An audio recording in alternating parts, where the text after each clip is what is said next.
सद्गुरुदेव भगवान की जय। श्री कपिल भगवान की जय।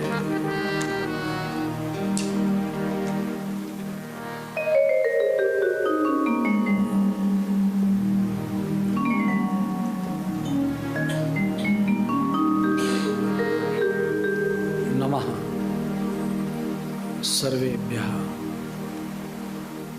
आप सर्व पूज्य जनों ने प्रणाम। श्रोताओ हमेशा પૂજનીય જ છે। શ્રોતાના લીધે જ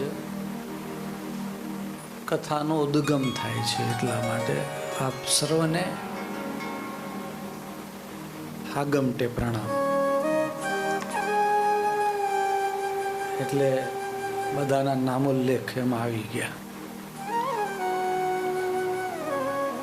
એક વાર જયકાર કરી લઈએ। શ્રી કપિલ ભગવાન की जय।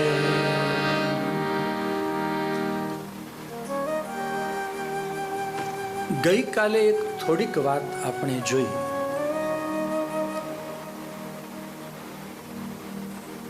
ધ્યાનેન અનેશ્વરાન ગુણાન। આપણે ધ્યાન સુધી પહોંચ્યા। યમ નિયમ, આસન પ્રાણાયામ, આ ચાર પૂર્વાર્ધ છે અને ઉત્તરાર્ધ જે છે એક અલગ અવસ્થા। આમ જોવા જાઓ તો બે બેના યુગમક એટલે યમ નિયમ, આસન પ્રાણાયામ, પ્રત્યાહાર, ધારણા, ધ્યાન અને સમાધિ, જેમાં જે પ્રમાણેનું થોડું ઘણું મને જ્ઞાન અથવા તો એમ કહો કે જે બાલિશ પણ સમજ છે એ એવી છે કે આપણને ગુરુદેવ ધ્યાન સુધી લઈ જાય.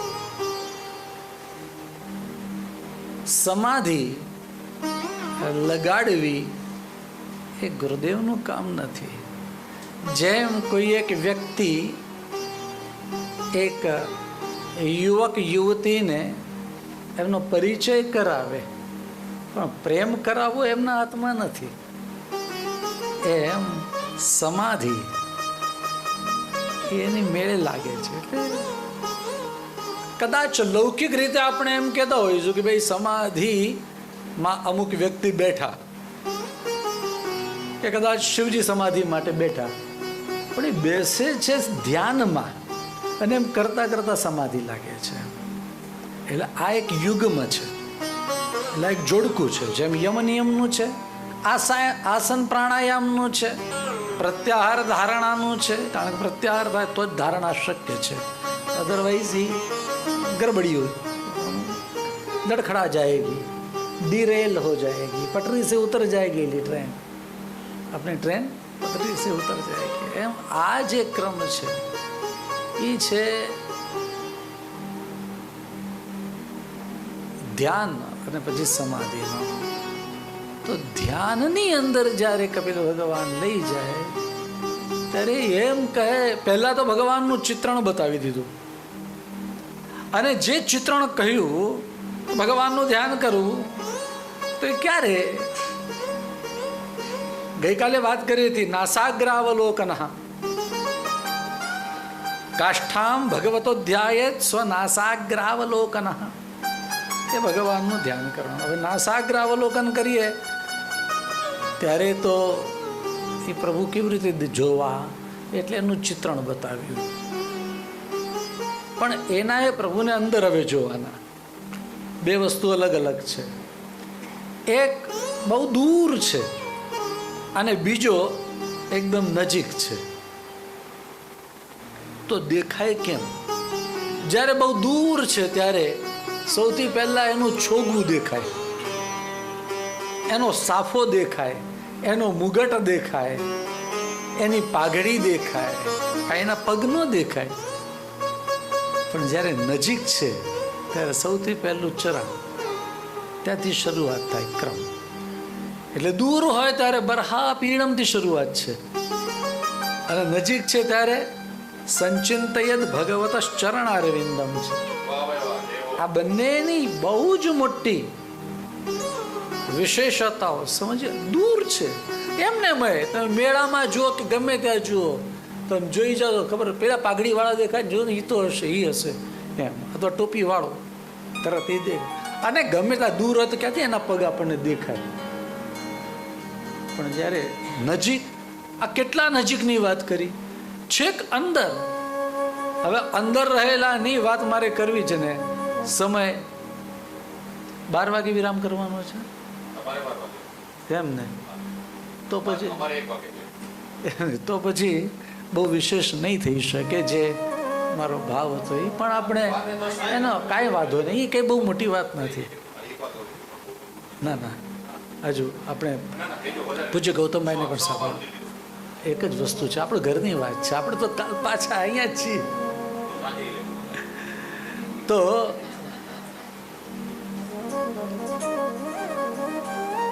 આ એક પ્રક્રિયા છે.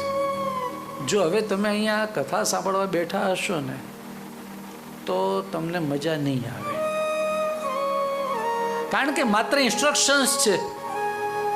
સંચિંતયેદ એમ કહી દીધું, પણ એ ચિંતન કેવી રીતે કરવું છે,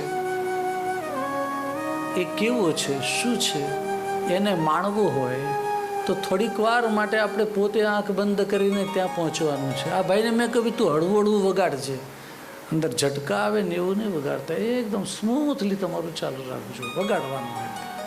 એ પણ એક બહુ ઉપકારી છે, સહકારી છે. આવું સંગીત હોય સુંદર લાગે.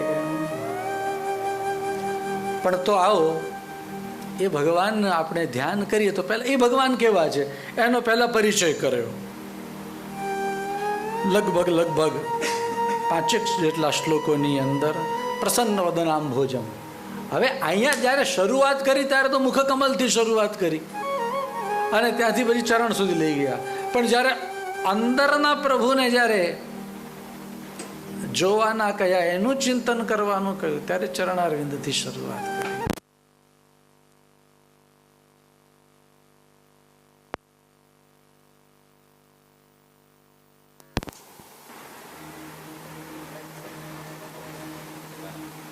વનમાં, ભુવનમાં નથી, આપણે વનમાં છીએ. અને ભવનમાં છીએ. પંકજભાઈ બહુ સરસ વાત કરતા હતા.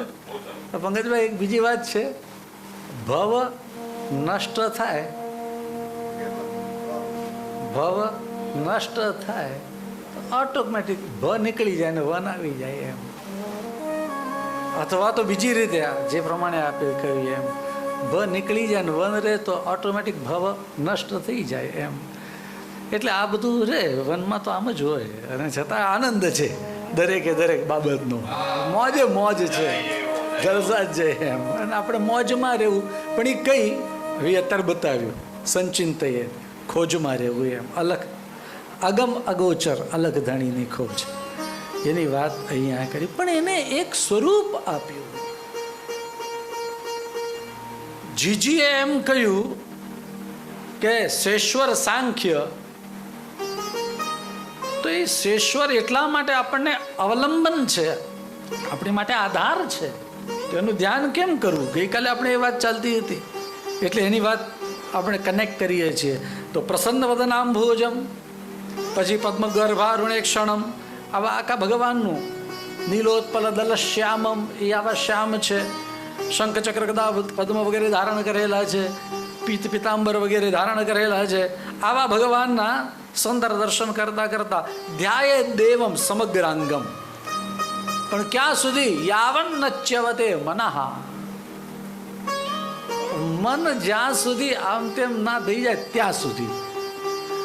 અને ત્યારે એ અંદર જ રહેલો છે, એનું ધ્યાન કરવાનું. એ ધીમહી, ચાલો એનું આપણે ધ્યાન કરીએ. અને ત્યારે કેવી રીતે ધ્યાન કરવાનું? વિલક્ષ્યૈકત્ર સંયોજ્યા અંગે ભગવતો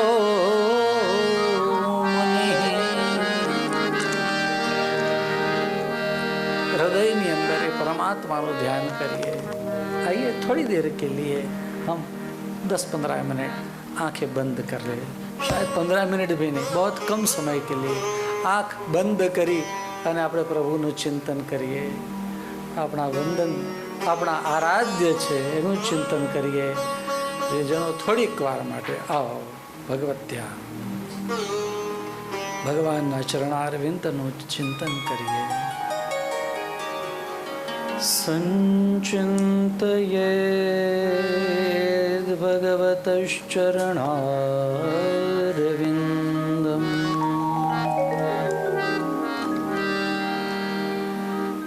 ભગવાનના ચરણ કમલનું ધ્યાન કરીએ. કેવું ચરણારવિંદ છે! એની અંદર વજ્ર, અંકુશ, ધજા, કમલ, સુંદર સુંદર આવા ચિહ્નો, અનેક ગણા ચિહ્નો છે. અને લાલ આ ચરણ કમલના નખચક્ર, નખ નખ નથી, જાણે ચંદ્રની ચાંદની હોય એમ. ચંદ્ર જેમ ચાંદની વેરતો હોય એમ નખમાંથી પણ અનેક પ્રકારની જ્યોત્સના એટલે કે ચાંદની વેરાઈ રહી છે. અને એનાથી આપણા ગાઢ અંધકાર દૂર થઈ રહ્યા છે. એ જ ચરણ કમલ આપણા હૃદયની અંદર વિરાજી રહ્યું છે. એ પ્રભુનું ધ્યાન કરતા કરતા અરે જુઓ તો આ ચરણ કેવું છે, એ જ ચરણમાંથી શ્રી ગંગાજી પ્રકટ થયા, જેને શિવજીએ પોતાના મસ્તક ઉપર ધારણ કર્યા, અને એના લીધે શિવજી પણ કૃતાર્થ થયા. અરે એટલું જ નહીં, સૌના મનને પાવન કરનારું આ ચરણ છે. જો એમાંથી નીકળેલા શ્રી ગંગાજી પાવન કરે તો આ ચરણ કમલ કેટલા બધા આપણને પાવન કરે. સૌના પાપને જેમ પર્વતોને વજ્ર કાપી નાખે, એમ પાપને તોડવા વાળું, પાપને કાપવા વાળું, એનું શમન કરવા વાળું આ ચરણ કમલ છે. પ્રભુના ધીરે ધીરે દર્શન કરતા કરતા જુઓ, ચરણથી થોડા ઉપર આપણે નજર કરીએ તો એની પિંડી, એના ઢીંચણ, એ બંને આપણને દર્શન થઈ રહ્યા છે. આ કેવા છે? હા હા હા, જાણે બ્રહ્માજીની માતા એટલે કે લક્ષ્મીજી, જેમ ભગવાન વિષ્ણુ એ બ્રહ્માજીના પિતા, તો માતા લક્ષ્મીજી, આ લક્ષ્મીજી ઠાકોરજીના આ જ ચરણ કમલનું સેવન કરે, એની સેવા કરે છે. આ ઘૂંટણ સુધીના ભાગને આપણે જોઈએ અને એમ કરતા કરતા કરતા કરતા આગળ જોઈએ. આ જ ચરણને શ્રી લક્ષ્મીજી પોતાના ખોળાની અંદર રાખી આ પિંડી, આ ઢીંચણ સુધીના ભાગની સેવા કરી રહ્યા છે. એનાથી થોડાક આગળ ઉપર વધીએ તો જે બંને જંઘાઓ, અરે છેક કમરથી લઈ અને ચરણારવિંદ સુધીના લાંબા ભાગને વીંટળી રહેલું પિતાંબર ત્યાં ઓપી રહ્યું છે. અને એટલું જ નહીં, આ પિતાંબર અદ્ભુત છે. અતસિકા કુસુમાવ ભાસવ, એટલે આ શ્રી ચરણ, એના જંઘાઓ શ્યામ જંઘાઓ, અતસિકા, અતસી પુષ્પ જેવા શ્યામ છે. એનું વર્ણન કરતા આગળ એમ કહે, એના નિતંબ બિંબ એનું ધ્યાન કરીએ. એમ કરતા કરતા આ પિતાંબરના દર્શન કરતા કરતા જ્યાં આપણે ઉપર પહોંચ્યા કમર સુધી, તો કમરની અંદર કેવી સુંદર મેખલા, કંદોરા, કટિસૂત્ર, ઝીણી ઝીણી ઘૂઘરીઓ વાળા ખૂબ સુંદર કંદોરાના દર્શન, સુવર્ણમય દર્શન આપણને થઈ રહ્યા છે. અને એનાથી આગળ જઈએ તો નાભી સરોરુહ, નાભી કમલના દર્શન. અરે નાભી કમલની નાભી સ્વયં હૃદ છે, સરોવર છે, એવી તો આ નાભી છે. અને જેની અંદરથી આ એક કમલ પ્રકટ થયું, જ્યાં શ્રી આત્મયોની બ્રહ્માજી પ્રકટ થયા, એવી ભગવાનની સુંદર ત્રિવલીયુક્ત નાભીના દર્શન થઈ રહ્યા છે. એનાથી આગળ થોડાક આગળ વધીએ તો આ વ્યુઢમ હરિન મણિવૃષસ્તનયો રમુષ્ય ધ્યાયેદ્વયં વિશદહાર મયુખ ગૌરમ. નાભીથી આગળ વધીએ, બે સ્તન, આ પ્રભુએ જે માલાઓ ધારણ કરેલી છે એની અંદર ઝળકતા મણિ, હીરા અને એની જાય, એ બંને સ્તન ઉપર બિરાજી રહી છે. આવા અદ્ભુત સ્તનના દર્શન. અરે વક્ષો, પ્રભુનું વક્ષોધિવાસ અદ્ભુત. અને કંઠ, એ તો જાણે કૌસ્તુભ મણિ, નહીં, કૌસ્તુભ મણિની શોભા વધારવા વાળો આ કંઠ છે. અને જે લોક નમસ્કૃત છે એ કંઠ પ્રભુનો ત્યાં બિરાજી રહ્યો છે.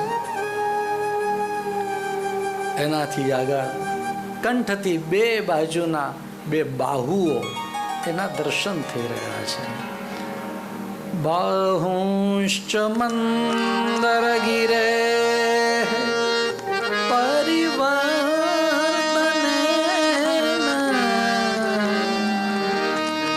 નિર્ણિક બાહુવલયાધિલોક આલા.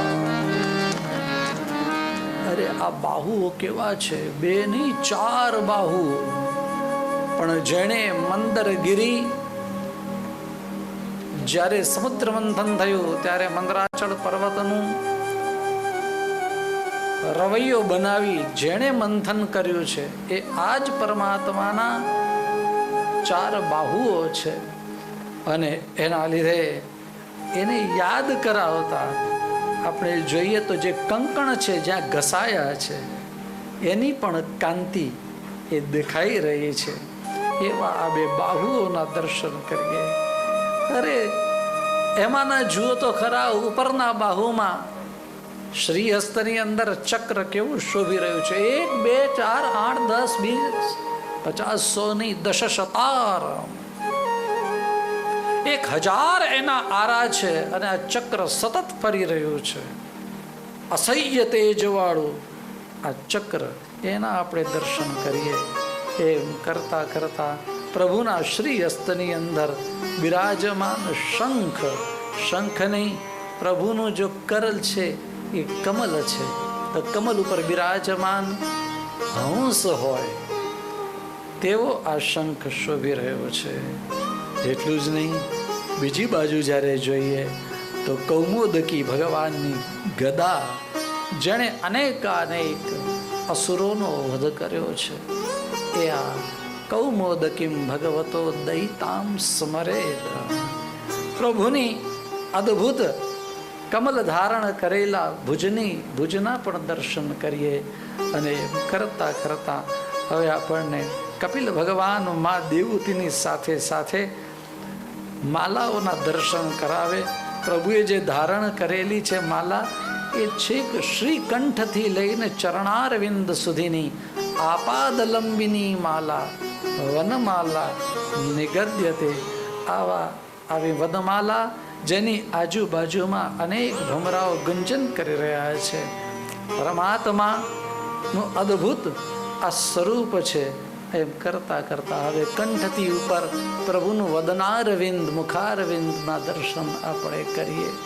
ભગવાનના વદનારવિંદના દર્શન કરતા કપિલ ભગવાન દર્શન કરાવી રહ્યા છે અને કહી રહ્યા છે કે આ વદનારવિંદ કેવું છે. પોતાના સેવકો ઉપર સતત અનુકંપા કરવા વાળું, કૃપા કરવા વાળું, કરુણામય આ વદનારવિંદ છે. અરે આ વદનારવિંદ, એનાથી ઉપર આપણે જોઈએ તો મકર કુંડલ પ્રભુના શ્રી કર્ણની અંદર શોભી રહ્યા છે. અને કપોલ, કપોલસ્ય તો કુંડલમ, આ કુંડલના દર્શન કરતા કરતા કપોલ તરત જ દર્શન થાય. કપોલ એટલે ભગવાનના ગાલ, કેવા સુંદર ગાલ. આ કાનમાં પહેરેલા કુંડલના લીધે ચમકી રહ્યા છે. આવા કપોલના દર્શન કરાવ્યા. એમ કરતા કરતા એની નાસિકા એટલે નાકના દર્શન કરાવ્યા. અદ્ભુત દર્શન કરાવતા કરાવતા પ્રભુના શ્રી નેત્રોના દર્શન કરાવ્યા. નાસિકાના દર્શન, નેત્રના દર્શન, ભાલ પ્રદેશના દર્શન. એમ કરતા કરતા ભગવાનનું સંપૂર્ણ ચિત્ર, ભગવાનનું હાસ્ય, સ્નિગ્ધ સ્મિત, આ અદ્ભુત સ્મિત, એના આપણે દર્શન કરીએ. એમ કરતા કરતા આપણા હૃદયની અંદર વિતત ભાવનયા ગુહાયામ, અંદરની બાજુ આ પ્રભુના દર્શન કરતા કરતા પ્રભુનું જે સ્મિત હાસ્ય છે, લોકોને સંમોહન કરવા વાળું જે છે, એના દર્શન કરીએ. એમ કરતા ભ્રુમંડલ, બંને ભ્રુકુટીના દર્શન, ધ્યાનાયનમ પ્રહસિતમ, પરમાત્માનું અદ્ભુત દર્શન કરતા કરતા આપના દાંત દંત કલી જે છે, ઝીણું ઝીણું દર્શન બતાવ્યું. અને એમ કહ્યું દ્વિજકુંદ પંક્તિ, દાંતની જે પંક્તિઓ છે એના દર્શન કરાવ્યા. અને એમ કહ્યું કે આ ભગવાનનું બરોબર આપણા હૃદયની અંદર ધ્યાન કરવું. ધ્યાયેત સ્વદેહ કુહરે વસિતસ્ય ભક્ત્યા, ધ્યાયેત સ્વદેહ કુહરે વસિતસ્ય વિષ્ણો ભદ્રયાર્પિતમના ન પૃથક દિદૃક્ષે. પ્રભુનું ચિંતન કરે જ રાખીએ, કરે જ રાખીએ, કરે જ રાખીએ. અને પછી એમ કહ્યું ન પૃથક દિદૃક્ષેત, આ પ્રભુ સિવાય હવે આપણે કાંઈ જ ના જોવું. એકવાર છેક મુકુટ સુધી પહોંચ્યા પછી ફરી પાછા મુકુટથી લઈ અને નીચેના ચરણારવિંદ સુધીના દર્શન કરીએ. આ સ્વયં મુક્ત છે અને મુક્તોના આશ્રય છે. એ પ્રભુનું ચિંતન કરતાં કરતાં ત્યારબાદ આ દેહ એ માત્ર અને માત્ર એનું જ સ્થાન છે. આપણા હૃદયની અંદર આ નિત્ય વિરાજે છે. એમ સતત એનું ચિંતન કરીએ, સતત એવો ભાવ કરીએ. આ જ પરમાત્માના સ્વરૂપને તે યોગીઓ કોઈ એને નિરાકાર કહે, કોઈ એને સાકાર કહે, તો કોઈ એને ઓમકારના સ્વરૂપની અંદર પણ ભજી રહ્યા છે. આ પ્રભુને આપણે વંદન કરીએ. ભૂત ઇન્દ્રિય અંતઃકરણ દરેકથી પ્રભુને જ આપણે ભજીએ. એ જ હૃદયના ભાવ અહીંયા શ્રી કપિલ ભગવાને દેવહૂતિજીની આગળ પ્રગટ કર્યા છે. આપણે પણ ધીરે ધીરે ધીરે આ પ્રભુનું ચિંતન, આ પ્રભુના દર્શનમાંથી ધીરે ધીરે બહાર આવીએ અને આગળના માર્ગદર્શન માટે ગુરુજનોને વિનંતી કરીએ. શ્રી સચ્ચિદાનંદ